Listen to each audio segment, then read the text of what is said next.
It's actually not the money that makes women love ugly men. Jeff Bezos ran into that when that famous picture where his girlfriend is looking at Leonardo DiCaprio like, Leonardo DiCaprio is less wealthy, worth about 300 million. Jeff Bezos is almost 300 billion. DiCaprio's arguably the #1 male actor globally for the last 20 years, ever since Titanic. So some rich men don't realize that. So they actually try to use their money to find a better woman. What happens is you just attract the gold diggers. Now, a lot of rich men get this wrong. They think their money should give them access to the most desirable women, and when it doesn't, they're confused, bitter, even entitled. But here's the reality. If you try to buy love, you don't attract partners, you attract transactions. Gold diggers don't fall in love with you, they fall in love with your wallet. And the moment that wallet slows down, so does their affection. But the deeper truth? Women don't fall for broke guys because they're broke. They fall for them because they see potential. They see fire, drive, a story unfolding. That guy grinding at 25, living in a small apartment, hustling for his dream. She doesn't see his current lack. She sees the future CEO, the artist who'll blow up, the man who'll build something because he had nothing. And that's attractive.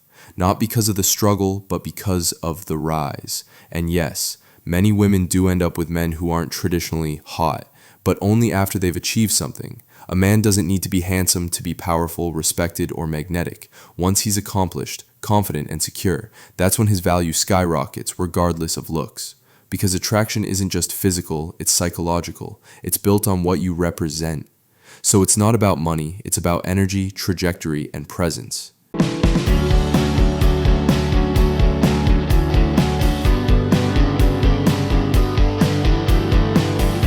Stop it. Get some help.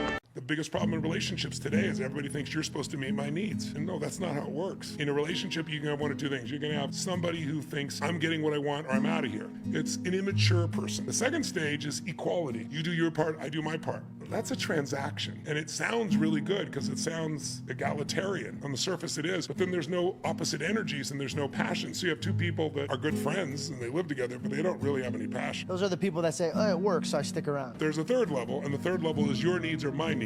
Amen. Instead of I can't make you feel this way, I'll do whatever it takes to meet your needs because that's what lights me up. My wife and I have that experience. It's like the fights we have are play fights. I'm trying to do something for her. No, she's trying to do it for me. And we get in this play fight and it's fun, but that's a quality problem to have, right? It's a different thing. But you can get there faster if you know what the target is. Yeah. You don't have to take so long. You know, some seasons, some winters are long, some are short, right? You can speed up the seasons if you know where you're going. Again, it's pattern recognition, pattern utilization, and maybe pattern creation.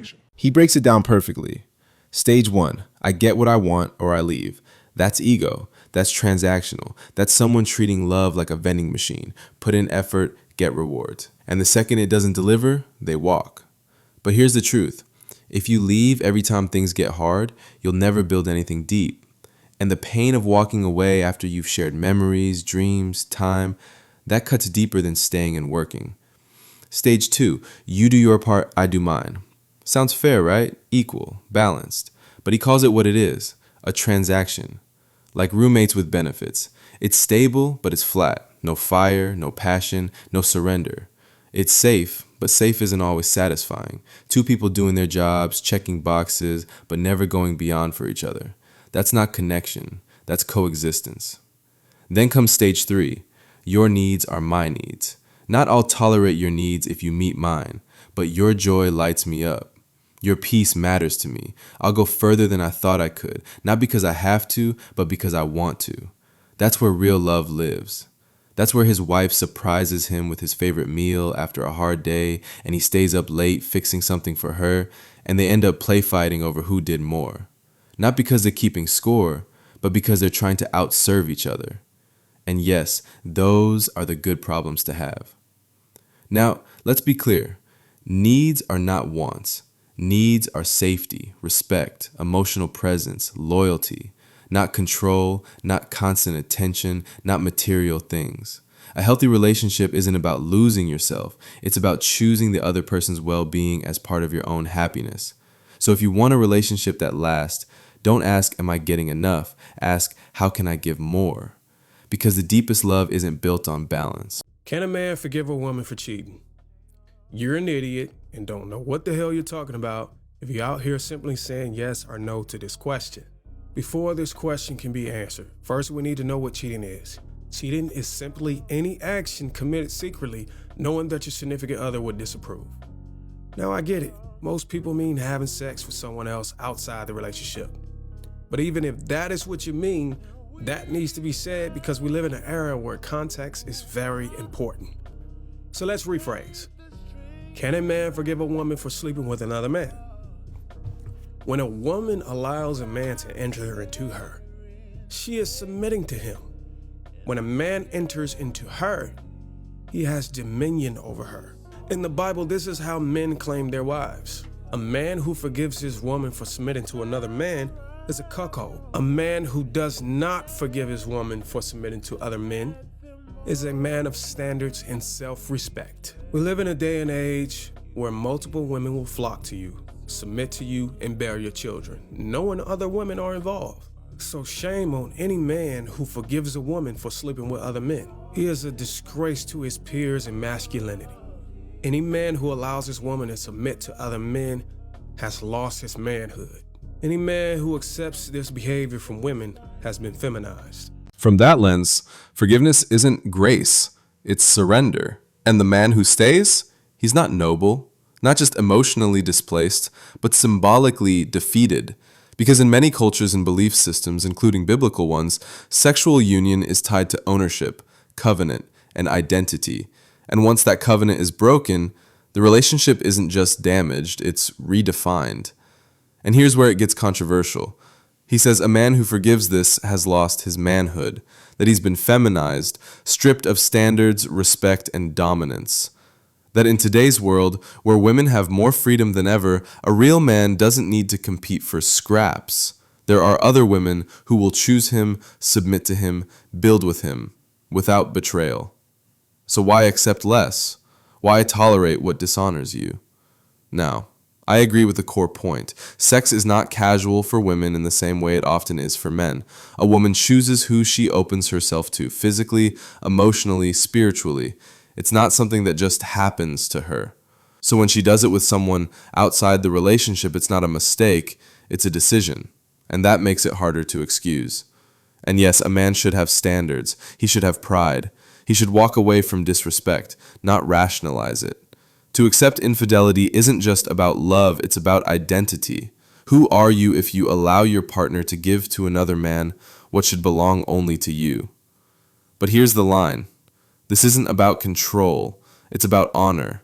Not domination for ego's sake, but the understanding that sex carries weight, that loyalty is non-negotiable, and that a man who claims to be strong but tolerates betrayal, he's not kind, he's weak.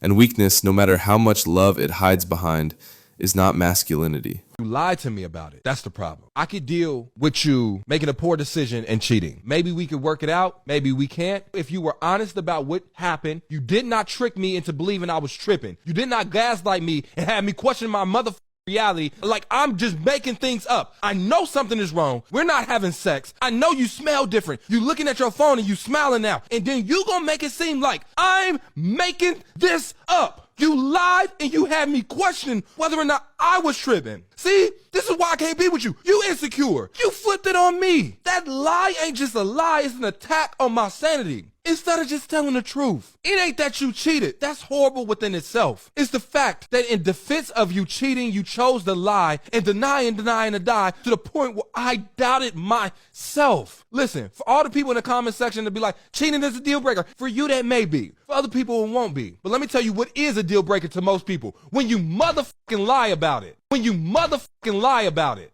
A person can survive infidelity if there is accountability. If the truth comes out, painful as it is, at least the foundation isn't built on deception. But when your partner sees the signs, the distance, the change scent, the phone obsession, the sudden smiles, and you look them in the eye and say, you're imagining things. You're not just hiding a mistake. You're attacking their sanity. You're making them question their instincts, their perception, their mind. That's emotional violence. And he's 100% right. The deal breaker isn't just the affair, it's the denial, the coldness, the manipulation. When you'd rather let your partner suffer in confusion than face the truth, you're not protecting them, You're protecting yourself at their expense. And once that happens, the relationship is already dead. Not because of the act, but because the trust is gone. And trust isn't rebuilt by saying, I'm sorry. It's destroyed the moment you choose deception over honesty. You can't build a future on a foundation of lies. You can't love someone who made you feel insane for loving them. And you can't stay with someone who values their image more than your peace.